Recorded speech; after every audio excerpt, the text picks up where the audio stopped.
Hi, hello, నమస్తే. నేను మీ మోహన్‌ని. త్వరలో జీఎస్టీ స్వరూపం మారబోతుంది. ప్రస్తుతం 4 స్లాబులతో కూడుకున్న జీఎస్టీ స్వరూపం 2 స్లాబులకే పరిమితం కానుంది. అదనంగా ఇంకొక కొత్త స్లాబు 40%తో ఏర్పాటు చేస్తున్నారు. ఈ 4 స్లాబుల్లో ఉన్న 12%, 25% ఈ 2 స్లాబుల్ని పూర్తిగా ఎత్తివేస్తున్నారు. అయితే 5%, 18% ఈ రెండిటిని కంటిన్యూ చేస్తున్నారు. ఇప్పటి వరకు 12%లో ఉన్న కొన్నిటిని 5%లోకి, అట్లాగే 25%లో ఉన్న కొన్నిటిని 18%లోకి మారుస్తున్నారు. వీటన్నిటిలోనూ మనం ఒక గొప్ప శుభపరిణామంగా చెప్పుకోదగ్గది ఏంటంటే, ఎల్ఐసి మీద జిఎస్టీ లేదు. అవునండి, ఇప్పటి వరకు ఎల్ఐసి మీద జిఎస్టీ అనేది మనకు పడతా ఉంది. ప్రస్తుత శుభపరిణామంలో ఎల్ఐసి పేమెంట్ మీద జిఎస్టీ అనేది లేదు. ఇప్పటి వరకు జిఎస్టీని ఎల్ఐసి ప్రీమియం కట్టేటప్పుడు ప్రభుత్వం మన దగ్గర కలెక్ట్ చేస్తూ ఉంది. అయితే ఈ జిఎస్టీ అమౌంట్ మనకి రిఫండబుల్ కాదు. మెచ్యూరీ అయిన తర్వాత ప్రీమియంకి డివిడెండ్ కలిపి మనకి ఇస్తున్నారే తప్ప, అంటే బోనస్ కలిపి ఇస్తున్నారే తప్ప, మనకి ఈ జిఎస్టీ అమౌంట్ వెనక్కి రాదు. సో అది మనకి బర్డెన్గా ఉండేది. ఇప్పుడు ప్రస్తుతం జిఎస్టీ ఎత్తివేయటం వలన ఎల్ఐసి వినియోగం పెంచాలనే ఒక ఉద్దేశంతో గవర్నమెంటు ఎల్ఐసి మీద జిఎస్టీని తొలగించేసింది. ఇది గొప్ప శుభపరిణామం. ప్రతి వాళ్ళు కూడాను ఎల్ఐసి కట్టుకోవటానికి కొంత ఉత్సాహాన్ని చూపిస్తారు అనే ఒక ఉద్దేశం కూడా కేంద్ర ప్రభుత్వానికి ఉంది.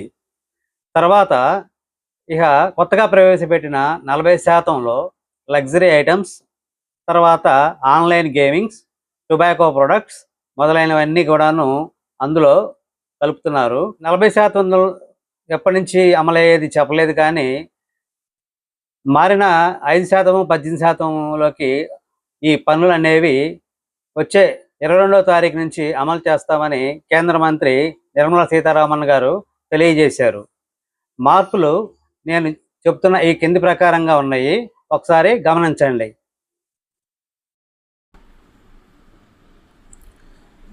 ముఖ్యమైన రంగాల్లో మార్పులు. ముందుగా వ్యవసాయ రంగంలో ఇప్పటి వరకు వివిధ స్లాబుల్లో ఉన్న శాతం నుంచి 5%లోకి మార్చబడినవి ట్రాక్టర్ టైర్స్, స్పేర్ పార్ట్స్. ఇవి ఇంతకుముందు 18%లో ఉన్నాయి.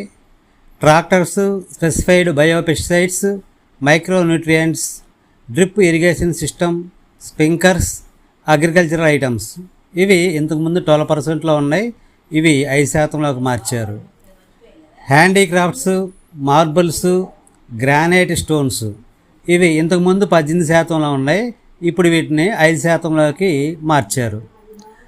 Electrical vehicles. వాహన రంగంలో ఇప్పటి వరకు వివిధ స్లాబుల్లో ఉన్న శాతం నుంచి 18%లోకి మార్చినాయి. Petrol hybrid, LPG, CNG cars less than 1200 cc, diesel hybrid cars less than 500 cc, tricycles up to 350 cc motor vehicles. Transport motor vehicles all are previous 28%లో ఉన్నాయి. వీటిని ఇప్పుడు 18%లోకి మార్చారు. విద్యుత్ గృహోపకరణాలు.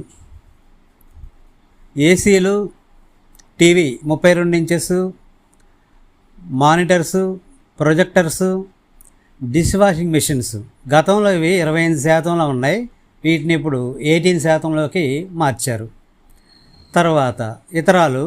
సిమెంటు గతంలో 25% ఉండేది, ఇప్పుడు దాన్ని 18%లోకి మార్చారు. ఇప్పుడు మనం కొత్తగా మారబోతున్న 40% స్లాబ్ అనేది ఒకటి చెప్పుకున్నాం కదా, అది above 1500 cc diesel cars, race clubs, leasing or rental services, casinos, gambling, horse races, lotteries, online money gamings ఈ మొత్తాన్ని 40%లోకి మార్చబోతున్నారు. ఓవరాల్గా ఈ మార్పుల వలన కేంద్ర ప్రభుత్వం 48,000 కోట్ల ఆదాయాన్ని కోల్పోబోతుంది. సో ఇప్పటి వరకు ఎన్నో జిఎస్టీ ఆర్థిక మండలిలో మీటింగులు జరిగినాయి. కానీ ఇప్పుడు జరిగిన ఈ ఆర్థిక మండలి మీటింగ్లో ఈ గొప్ప మార్పు ఇదే. ఈ మార్పు చాలా శుభ పరిణామం. మరిన్ని వింతలు, విశేషాలు, న్యూస్ కోసం మా ఛానల్ని సబ్స్క్రైబ్ చేసుకోండి, లైక్ చేయండి. అంతేకాదండి, ఇతరులకి షేర్ చేయటం మర్చిపోవద్దు. Thank you.